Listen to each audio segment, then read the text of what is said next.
Good morning everyone. Previous video lecture में हमने pisciculture complete किया था। जो भी इम्पॉर्टेंट टॉपिक्स थे पिसिकल्चर से रिलेटेड उन सबको हमने डिस्कस कर लिया था। आज के वीडियो लेक्चर में हम आपका जो अप्लाइड बायोलॉजी है उसका एक नया चैप्टर स्टार्ट करेंगे, that is economic importance of protozoa.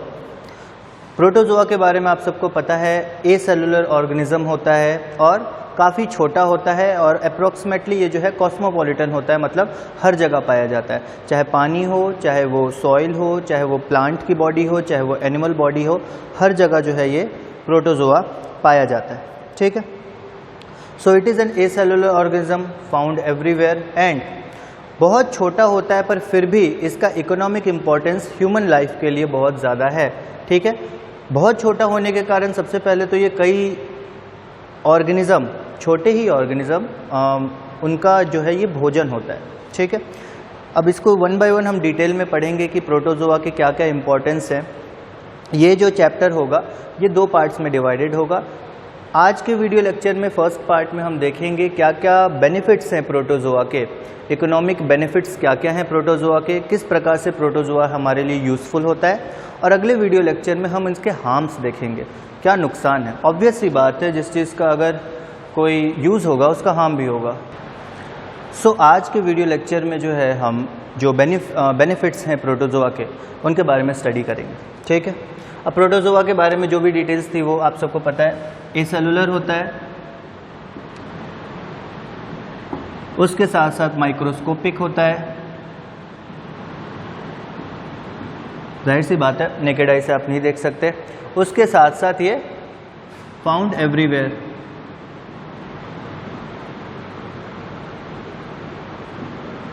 हर जगह पाया जाता है, सर्वव्यापी होता है, चाहे पानी हो, चाहे मिट्टी हो, चाहे ह्यूमन बॉडी हो, प्लांट बॉडी हो, कहीं भी हो ये पाया जाता है। ठीक है, अब दो पार्ट्स में जो है ये चैप्टर डिवाइड होगा, एक बेनिफिट्स और दूसरे हार्म्स, क्या लाभ है क्या नुकसान है। ठीक है, सो बेनिफिशियल प्रोटोजोआ के बारे में आज का जो वीडियो लेक्चर का पहला,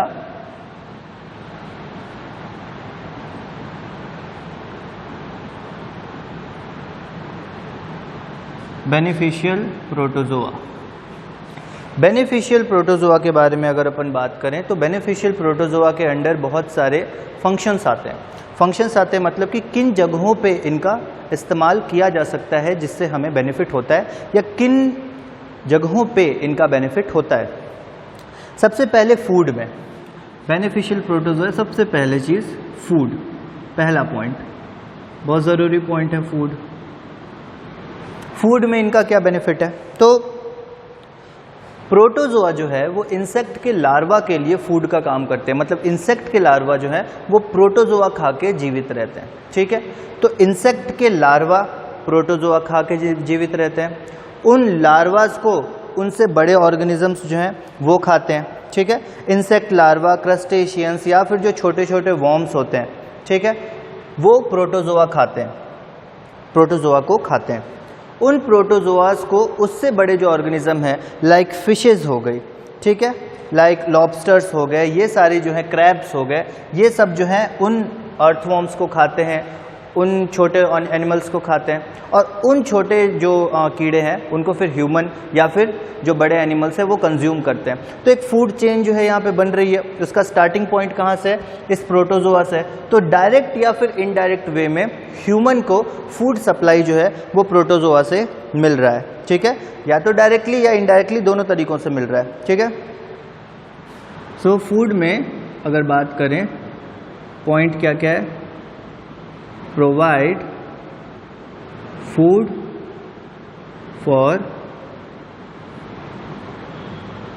इंसेक्ट लार्वा। इंसेक्ट का जो लार्वा है उसके लिए फूड प्रोवाइड करता है। अब इंसेक्ट के लार्वा के लिए फूड प्रोवाइड कर दिया तो अच्छा, लार्वा में कुछ भी आप लिख लो, इंसेक्ट लार्वा या फिर क्रस्टेशियंस या फिर वॉर्म्स, कीड़े। ठीक है, इन सब के लिए फूड जो है वो प्रोवाइड होता है। उसके अलावा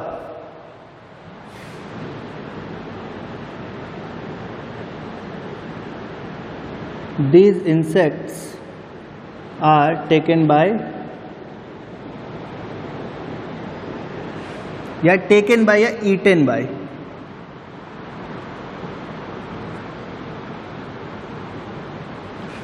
इनको कौन खाता है? फिशेस, लॉबस्टर्स, क्रैब्स, केकड़े, ठीक है, ये सब जो है इन क्रस्टेशियंस को, इन वॉर्म्स को खाते हैं। इन वॉर्म्स ने किसको खाया? प्रोटोजोआ को खाया। और फाइनली इन फिशेस को, लॉबस्टर्स को, क्रैब्स को ह्यूमंस खाते हैं, ठीक है। इन सब को फिर क्या कहते हैं? ह्यूमंस खाते हैं। Finally they are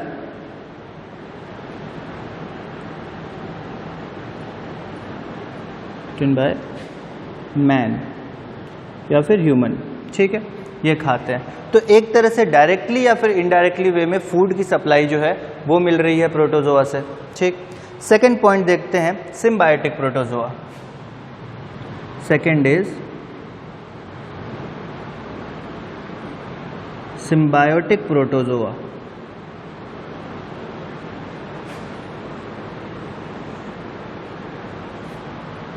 symbiotic protozoa की अगर अपन बात करें तो कुछ प्रोटोजोआ जो होते हैं वो, सिम्बायोटिक का मतलब क्या होता है? आदान प्रदान करना। एक तरह से अगर कोई ऑर्गेनिज्म आपके लिए सिम्बायोटिक है, दैट मीन्स कि वो आपको कुछ प्रोवाइड करवा रहा है, बदले में आपसे कुछ ले रहा है, इसको बोलते हैं सिम्बायोटिक रिलेशनशिप। एक मतलब वो कुछ प्रोवाइड भी कर रहा है और कुछ ले भी रहा है। पैरासिट बोलते हैं जब वो सिर्फ आपसे कुछ लेता है, आपको बदले में कुछ भी अच्छा देता नहीं है। बट सिम्बायोटिक रिलेशनशिप या सिम्बायोटिक का मतलब होता है कि वो आपको भी कुछ अच्छा प्रोवाइड करा रहा है और आपसे भी कुछ गेन कर रहा है, ठीक है। सो सिम्बायोटिक प्रोटोजोआ क्या होता है? कुछ protozoa like Trichonympha, symbiotic protozoa में एग्जाम्पल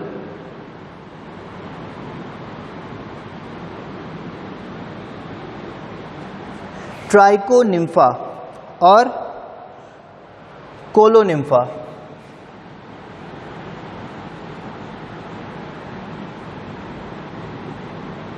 कोलोनिम्फा, ट्राइकोनिम्फा और कोलोनिम्फा, ये दो प्रोटोजोअन्स हैं। ये दो प्रोटोजोअन्स हैं जो कि टर्माइट के, दीमक के गट में जो उनके एलिमेंट्री कैनाल है वहां पे रहते हैं, ठीक है।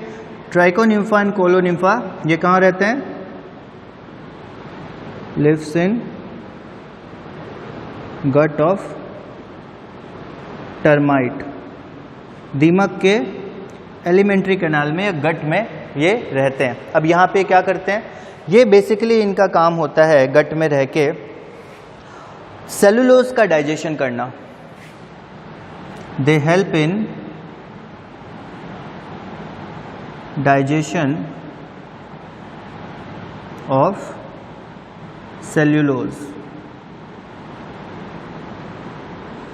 सेल्यूलोज का डाइजेशन होता है और इसी सेल्यूलोज की मदद से ये टर्माइट जो है वो एनर्जी गेन करता है, ठीक है। The digested cellulose is utilized by the host. This digested cellulose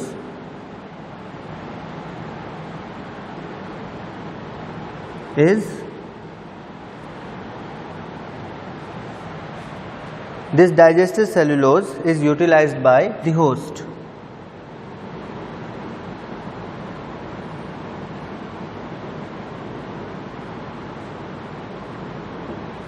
ये जो सेलुलोज है वो होस्ट के द्वारा यूटिलाइज कर लिया जाता है। होस्ट कौन है? टर्माइट है, ओके, दीमक है। तो फूड में हमने देखा कि छोटे जो लार्वाज हैं, क्रस्टेशियंस हैं, वॉर्म्स हैं, उनका फूड होता है प्रोटोजोआ। इन छोटे लार्वा, क्रस्टेशियंस, वॉर्म्स को फिशेस, लॉबस्टर्स, क्रैब्स ये खाते हैं और उन फिशेस, लॉबस्टर्स या क्रैब्स को ह्यूमंस कंज्यूम करते हैं। और एक तरह से क्या हुआ, डायरेक्टली या फिर इनडायरेक्टली ह्यूमंस के फूड के सोर्स के तौर पे जो प्रोटोजोआ है वो यूज होता है, ठीक। नेक्स्ट, सिम्बायोटिक प्रोटोजोआ किस तरह से होता है? ट्राइकोनिम्फा और कोलोनिम्फा, ये दो टाइप के प्रोटोजोआ होते हैं जो नॉर्मली दीमक के गट में, दीमक के एलिमेंट्री कैनाल में पाए जाते हैं। वहाँ पे ये सेल्यूलोज के डाइजेशन में हेल्प करते हैं और वही डाइजेस्टेड सेल्यूलोज जो है उससे टर्माइट जो है वो अपना, दीमक जो है वो अपनी एनर्जी गेन करता है, ठीक है। थर्ड बात करें तो इंसेक्ट कंट्रोल के लिए भी जो प्रोटोजोआ है वो हेल्पफुल होता है। Insect control,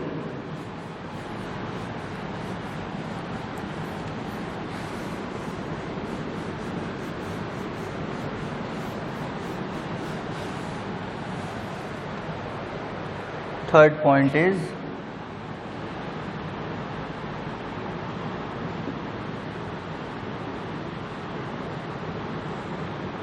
insect control. Insect control कैसे करता है? बहुत सारे प्रोटोजोअन्स जो हैं वो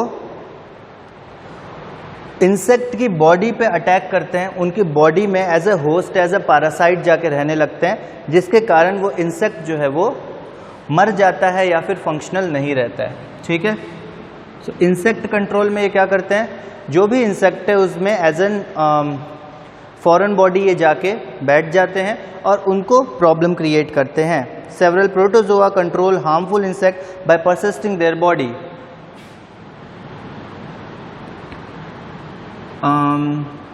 इंसेक्ट कंट्रोल में अपन लिख सकते हैं पैरासिटिज्म टू इंसेक्ट्स। इंसेक्ट्स के प्रति पैरासिटिज्म शो करना। पैरासाइट होने का मतलब किसी पे जाके उससे न्यूट्रिशन गेन करना, बदले में उसे कुछ ना देना या फिर एक तरह से नुकसान पहुंचाना।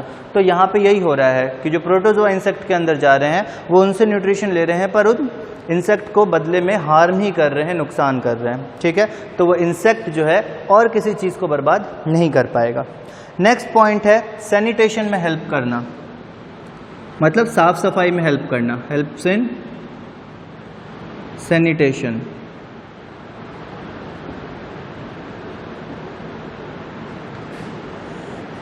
Help in sanitation. अब सैनिटेशन में कैसे हेल्प करते हैं? बहुत सारे प्रोटोजोआ जो होते हैं वो पॉल्यूटेड वाटर में रहते हैं। ठीक है, there are so many bacteria that live in polluted water, और वहाँ पे उस पॉल्यूटेड वाटर के अंदर जो वेस्ट मटेरियल मौजूद है ये उसके ऊपर फीड करते हैं। इसके ऊपर मतलब वो जो वेस्ट मटेरियल है उसी से अपना न्यूट्रिशन जो है वो गेन करते हैं। ठीक है, feed upon waste organic matters, और उस कारण से इस जो है वाटर को वो प्यूरिफाई कर देते हैं। Large number of protozoa lives in dirty water लिख लो या फिर polluted water.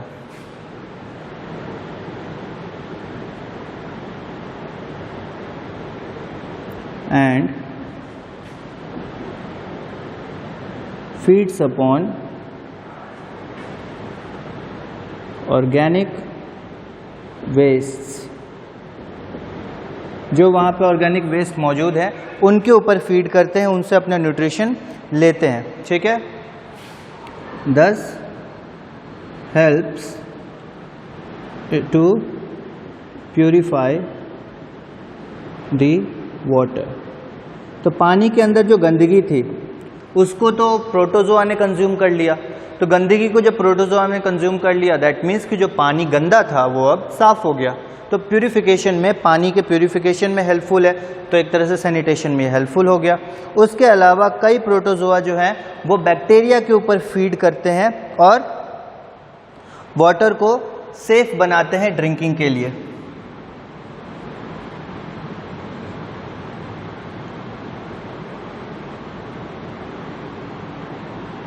Many protozoa feeds upon bacteria।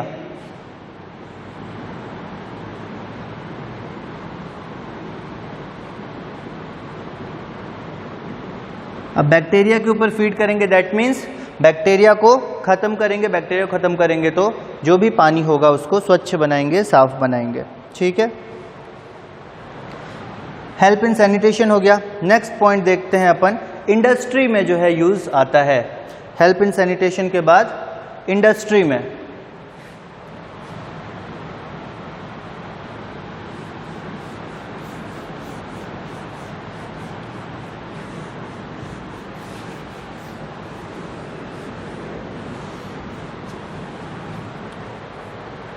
Next है इंडस्ट्रीज में।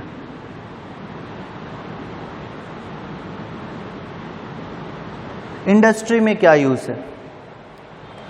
इंडस्ट्री के अंदर अगर प्रोटोजोआ की बात करें तो प्रोटोजोअन्स के जो स्केलेटल डिपॉजिट होते हैं, मतलब प्रोटोजोअन्स के डेथ के बाद उनके जो स्केलेटन हैं वो जब डिपॉजिट हो जाते हैं वाटर में अंदर या ग्राउंड में नीचे, जब वो डिपॉजिट हो जाते हैं तो डिपॉजिट होने के बाद ये नॉर्मली ओशनिक ऊज का निर्माण करते हैं।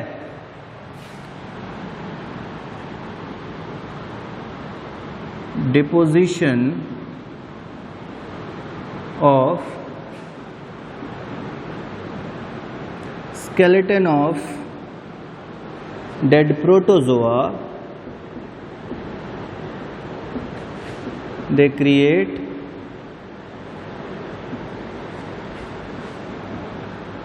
oceanic ooze। जब प्रोटोजोआस की डेथ होती रहती है, वो पानी के नीचे सेटल होते रहते हैं, तो वो होते होते एक ओशनिक ऊज का निर्माण करते हैं। ओशनिक ऊज क्या होता है? एक तरह से ऊज का मतलब होता है एक लेयर बन जाती है, सॉफ्ट सी लेयर बन जाती है उनके स्केलेटन की, ठीक है। अब वो कैल्केरियस स्केलेटन है, सिलिशियस स्केलेटन है, जैसा भी स्केलेटन है उसकी एक लेयर बन जाएगी, ठीक। उसके बाद अब वो लेयर बाद में धीरे धीरे जो है हार्ड होती जाती है, ठीक। अभी फिलहाल के लिए जब वो बैठेगी तो उस समय वो थोड़ी सॉफ्ट होगी, बट धीरे धीरे टाइम पीरियड के साथ साथ वो जो है हार्ड होती जाएगी, ओके। अब उसके आगे देखें, ओशनिक ऊज जो है सी बॉटम में चला जाता है। और यहाँ पे नॉर्मली कौन से प्रोटोजोआन्स होते हैं जिनके स्केलेटन से ये ओशनिक ऊज बनता है? दो प्रकार के होते हैं, एक फोरामिनिफेरा और दूसरा रेडियोलैरिया। दो होते हैं, फोरामिनिफेरा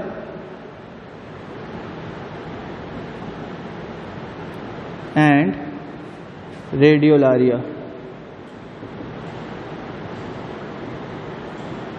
ये दो प्रोटोजोन्स हैं जिनके स्केलेटन जो है ओशनिक ऊज का निर्माण करते हैं, ठीक है। उसके बाद अगर अपन बात करें तो यहाँ पे क्या होता है, ये जो स्केलेटन के डिपॉजिट हैं, ठीक है, ये इनका बहुत सारा इस्तेमाल होता है। सबसे पहले तो ये फिल्टरिंग एजेंट्स की तरह जो है वर्क करते हैं। These oceanic ooze works as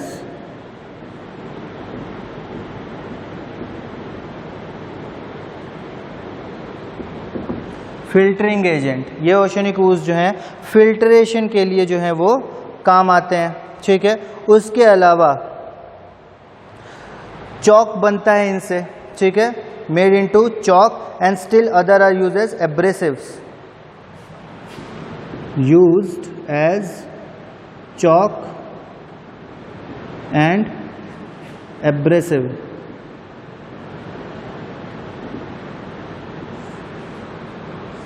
chalk की तरह इस्तेमाल करते हैं और एब्रेसिव की तरह इस्तेमाल करते हैं। एब्रेसिव क्या होता है? एब्रेसिव ऐसा सब्सटेंस होता है जो कि किसी हार्ड सरफेस को अगर पॉलिश करना हो, अगर किसी हार्ड सरफेस को पॉलिश करना हो, रगड़ना हो, उसके लिए जो है एब्रेसिव यूज़ किया जाता है। तो एब्रेसिव के निर्माण के लिए और चॉक के निर्माण के लिए भी ये जो प्रोटोजोन स्केलेटन्स हैं वो काम आते हैं, ठीक है।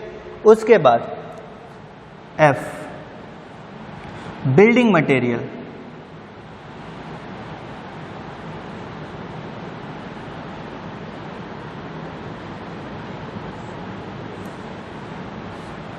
बिल्डिंग मटेरियल में भी प्रोटोजोन्स का जो है वो रोल होता है। बिल्डिंग मटेरियल में कैसे? अब ये जो स्केलेटन डिपॉजिट होते हैं, ठीक है, जो स्केलेटन डिपॉजिट होते हैं वो चेंज हो जाते हैं लाइमस्टोन में।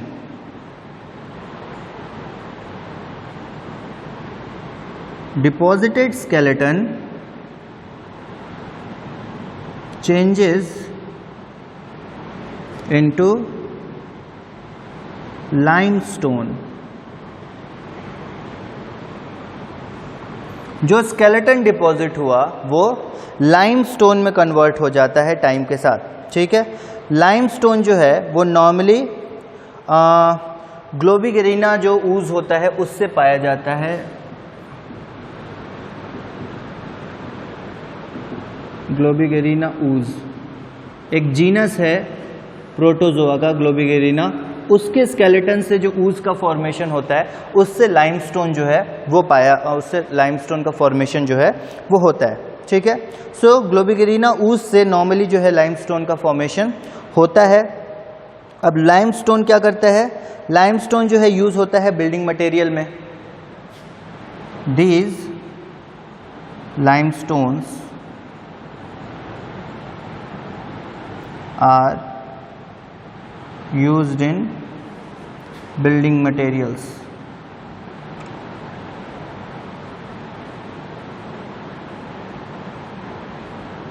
बहुत सारे चीज़ों का निर्माण जो है लाइमस्टोन की मदद से किया जाता है। ठीक है, नेक्स्ट पॉइंट है यहाँ पे oil exploration. Next point is oil exploration. Industry हो गई, नेक्स्ट पॉइंट है आपका ऑयल एक्सप्लोरेशन, मतलब तेल की खोज करने में भी ये जो है काम आता है आपका प्रोटोजोआ।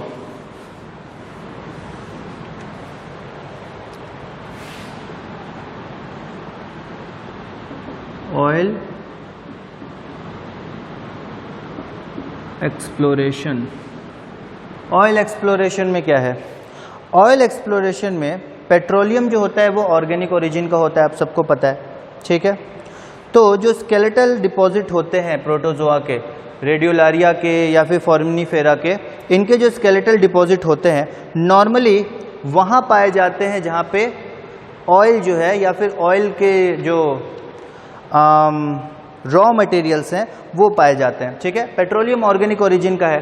ये जो प्रोडक्ट्स हैं, जो स्केलेटन्स हैं, डेड स्केलेटन्स हैं, वो भी नॉर्मली उन जगहों पे पाए जाते हैं जहाँ पे रॉ मटेरियल पेट्रोलियम के लिए मौजूद है। ठीक है, so they found in association with oil deposits. The skeletons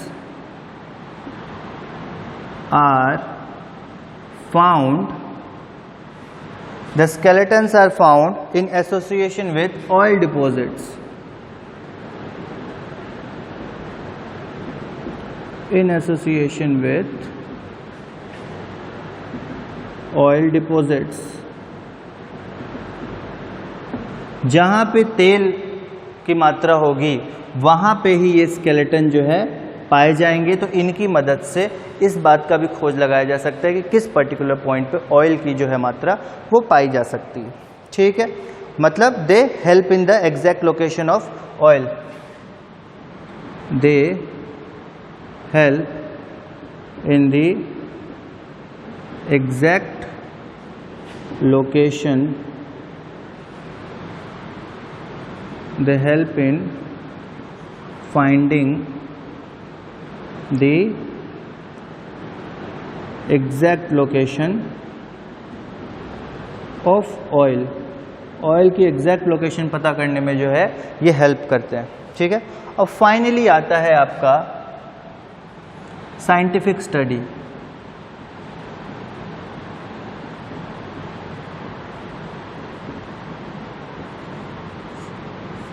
scientific study, scientific study में किस तरह से प्रोटोजोआ यूज़ होता है? कई प्रोटोजोन्स हैं जो साइंटिफिक स्टडी में यूज़ किए जाते हैं। ठीक है, बायोलॉजिकल या कि फिर मेडिकल रिसर्चेज में यूज़ किए जाते हैं।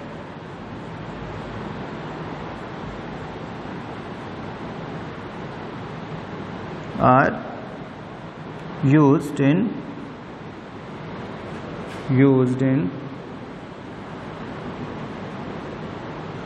Biological and medical research.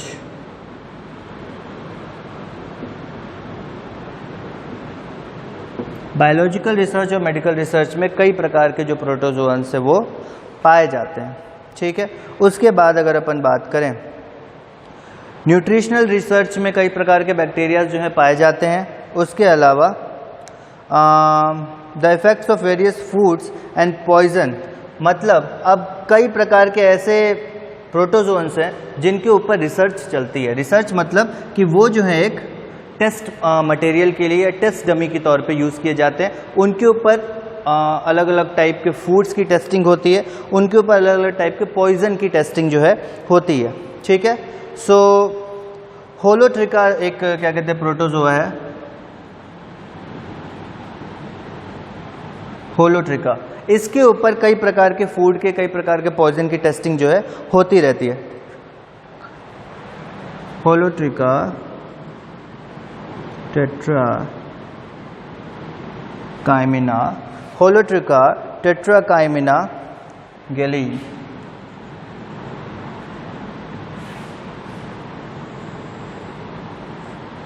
अब इसके ऊपर जो है अलग अलग टाइप के फूड, अलग अलग टाइप के पॉइजन, इनकी टेस्टिंग जो होती ये जो है होती रहती है। ठीक है, different food and poison have been investigated.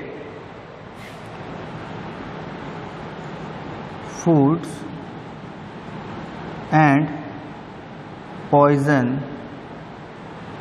have been investigated.